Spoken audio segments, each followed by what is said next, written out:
امریکی شہر میں سال نو پر کیے گئے دہشت گرد حملے میں 15 افراد کی ہلاکت اور درجنوں کے زخمی ہونے کے واقعے نے امریکی مسلمانوں کو خوف میں مبتلا کر دیا ہے۔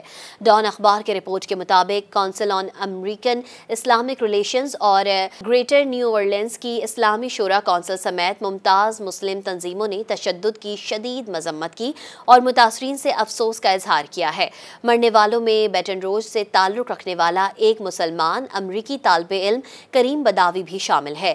اس سانحے نے مسلمان کمیونٹی کے خدشات میں اضافہ کیا ہے، خاص طور پر نو منتخب صدر ڈونلڈ ٹرمپ کے اس بیان کے بعد جس میں انہوں نے اس حملے کو امیگریشن سے جوڑا تھا۔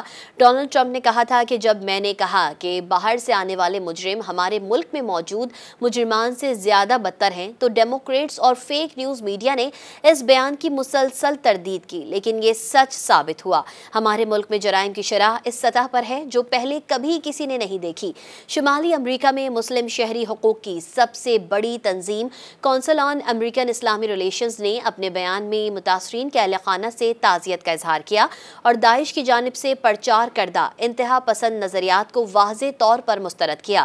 گروپ نے اجاگر کیا کہ حملہ آور مبینہ طور پر نشے کی حالت میں گاڑی چلانے اور بیوی کے ساتھ بدسلوکی کی تاریخ رکھتا ہے۔ اس سے مبینہ طور پر اپنے اہل خانہ کو بھی قتل کرنے کی منصوبہ بندی کی تھی۔ CAIR نے قرار دیا کہ ایسے ہی جرائم کے باعث مسلم دنیا کے بھاری اکثریت نے انتہا پسند گروہوں کو مسترد کر دیا ہے۔ گریٹر نیو اورلینز کی اسلامی شورا کونسل نے بھی اسی طرح کے جذبات کا اظہار کرتے ہوئے اس حملے کو مقامی برادری کے لیے تباہ کن دھچکا قرار دیا۔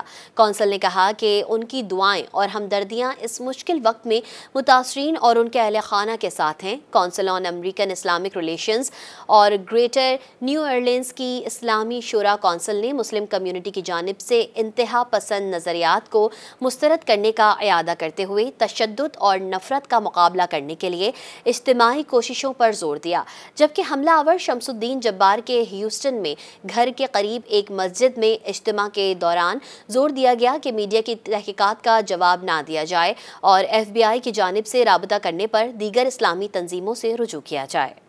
مزید نیوز اپ ڈیٹس اور ڈیجیٹل سٹوریز کے لیے سبسکرائب کریں ڈان نیوز پاکستان۔